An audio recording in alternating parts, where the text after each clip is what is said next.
If you live on the coast, you may well be familiar with this name. Victor Noble Rainbird. Rainbird was an artist and he was best known for his watercolour paintings. They're really beautiful. He was born in North Shields in 1887 and throughout his early career he won several prizes. He won a place at the Royal Academy. His work really travelled the world. But then, of course, in 1914, everyone's lives changed and he went to war, and an experience which completely changed his life both personally and professionally. And when he died in 1936, he was laid to rest in a pauper's grave in Preston Cemetery.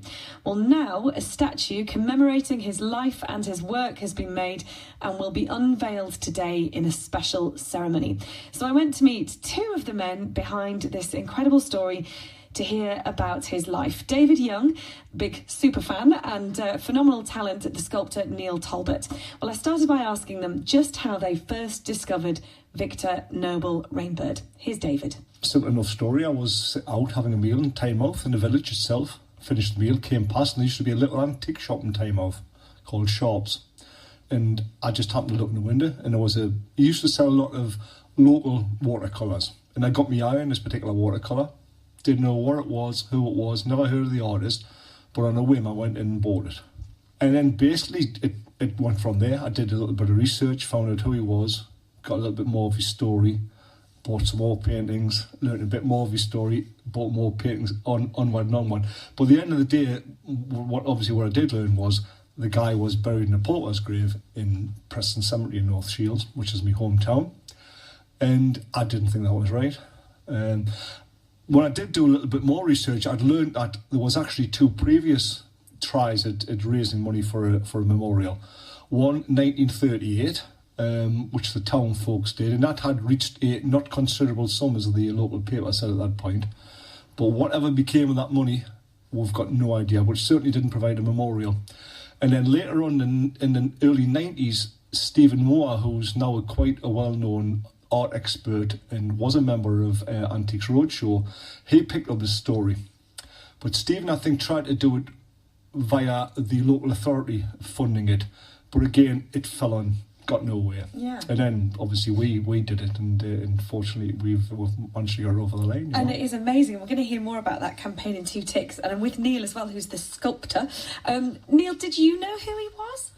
Yes. I've seen his work in the Lain Art Gallery, and he's in a catalogue and grouped alongside other colour coats and other sea painters like Horton and Headley and people like that. The interesting thing is he was very much a local painter. He studied in Newcastle, then the Armstrong College, but he got scholarships and prizes and went to the Royal College of Art and the Royal Academy, but came back and stayed locally, although he travelled occasionally to Europe, painted in places like Rouen and Le Havre and places like that, and Holland, I think.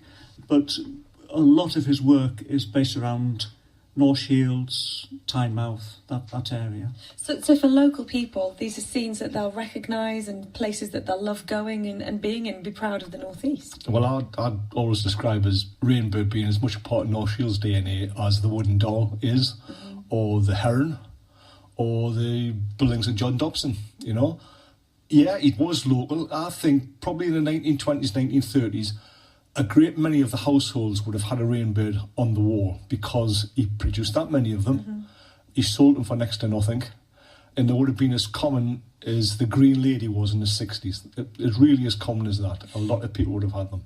You know, he's had this success. He's obviously a great artist, a successful artist.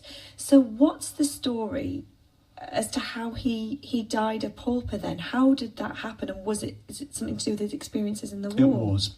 Basically, as Neil said, he was a great success at every place that he studied at, whether it be at the primary school he went to initially, which was Christchurch. We've even managed to find him as a prize winner there by going over the headmaster's logs. He then went on to a night school, did very well there. From there, as Neil said, on to Armstrong College, where again he was a prize winner. And George Horton, who the Horton Gallery is named after, within the what is now Newcastle University, he sponsored him, or he put his name forward to go into the Royal Academy, which he did. He entered the Royal Academy in 1911.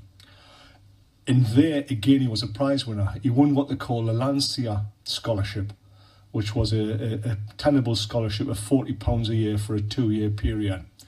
And he was doing great. I mean, he would have been very well educated. By the time he entered the Royal Academy, he would have been 24, 25, so he'd been in education a lot of time. Because I imagine that there wouldn't have been that many people from the North East that went down to London to be educated. And no, when he entered the Royal Academy in 1911, he was actually the only artist from the whole of the North that was taken at that time.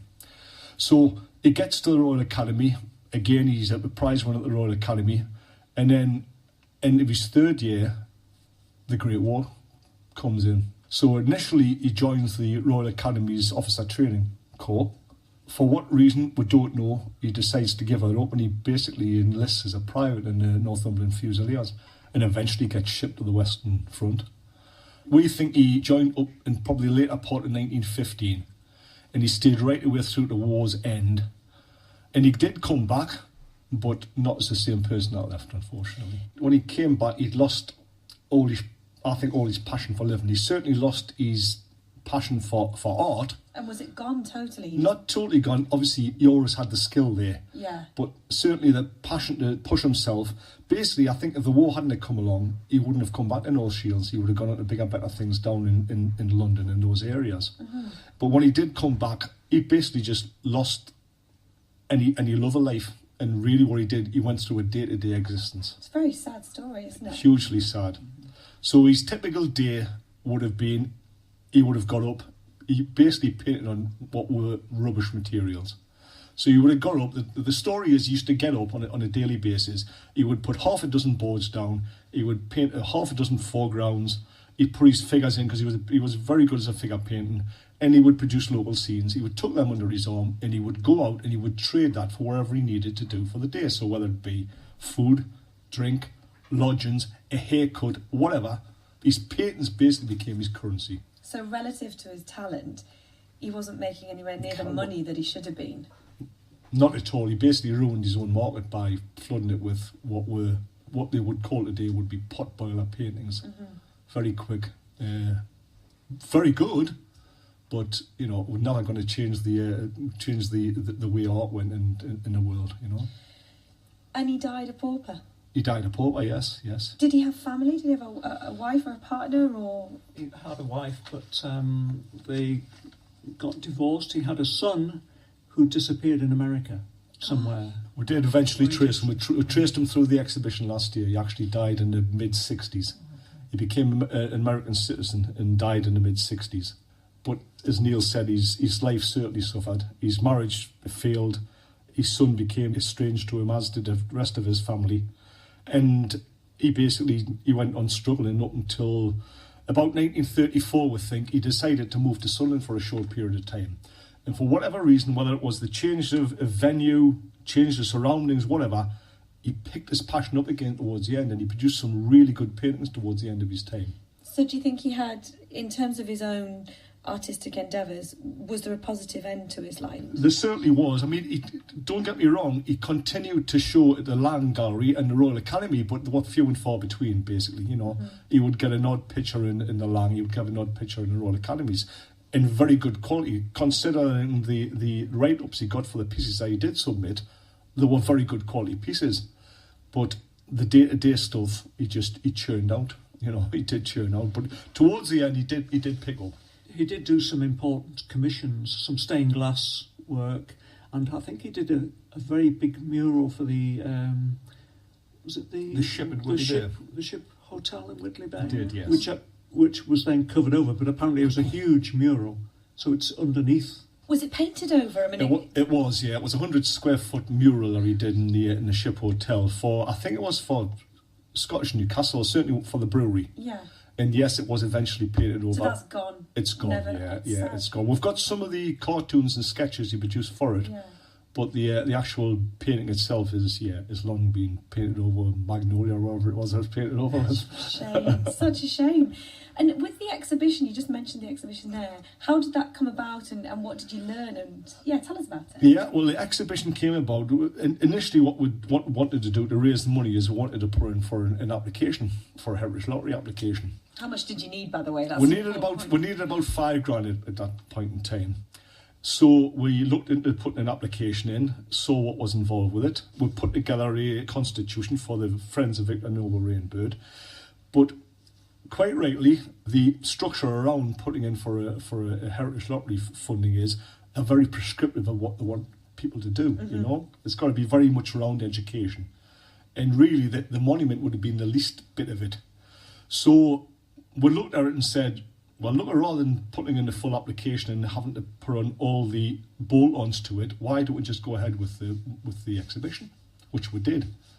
And obviously the success of it, we had phenomenal success. It was really taken to heart by the local people. Every other person that came through the door had a story, whether it was through their father, a grandfather, or some other relation. And most of the people, a lot of the people, had rainbirds, you know, they owned rainbirds. So people in North Shields are very, very passionate.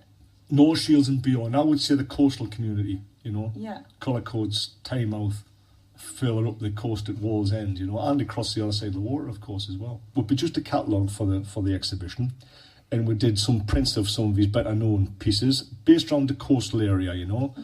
We sold them. We sold some cards. We literally couldn't print them quick enough. I think we run about 400 or 500 of the catalogues off. They all went eventually. We did 6 options on the prints, and we could not get them printed quick enough to sell them. So there's obviously real affection for him. And Neil, it's now your job, and I know that you're getting there, aren't you, to create the sculpture? It was finished very recently, and it'll be erected sometime next week, I think. Yes, yeah. So when's the service going to be? It's the 8th of March, it's next Tuesday. Right. So we're having a service at 11 o'clock at the Christ Church, which is the main church in North Shields, and then up to the Preston Seminary to unveil the piece that Neil's produced. So were you pleased with it when you saw it, David? I was. Well, obviously we did a few trips over here to keep an eye on Neil, make sure he was producing what he said. In his cottage in the woods. Yeah. And it was exactly what we wanted. It's exactly where I thought. I can't get this back again, sorry. That is beautiful. That's one of the clay models that Neil produced for this figure in the foreground. Stunning. Yeah. How many hours work does that take, Neil? What's that one? It took... That's the sketch of it, wasn't it? The rough sketch of it. Right. Absolutely beautiful. It took, several weeks, probably 2.5 months, something like that. I wonder what he would think. I know it's a difficult question, but I wonder what he would think about it all. You've you know his paintings, you've obviously done a lot of research about him. I wonder what he would think about all this. I think he would, obviously I think he'd be a bit bemused with the fact that 80 years after his death, the Toms decided finally to put a monument up to him. Yeah. I think he would have certainly recognised the skill that Neil has in producing what he's produced. And I would hope he would have been quite delighted with the end result, honestly. And do you think you'll feel pretty emotional on the day? Oh, without a doubt. Without a doubt. I was at the exhibition, I wrote a little piece for the exhibition, not obviously realising what I'd actually written, and when I actually said it, I really did choke up when I was delivering it, you know. So yes, I've got no doubt I will. And we've got some of the guys from the Fusiliers Association there, so they'll be playing the last post over his grave. We've got some school children from the Christ Church School, which he attended to, but we've also got children from the Rainbird School, which is a school named after him in Newcastle, in the Scotswood area. So they're going to come down, they're going to sing a few soldier songs, and we've got some readings from one of the local playwrights, and it'll be, obviously the mayor's going to do a reading, the chairman of the North Tyneside is going to do it, so it'll be a lovely day, I'm sure. And now it's not just the people at the coast, but the North East, we know. Victor Noble Rainbird. Excellent. Thank you so much for your time, gentlemen. Thank you.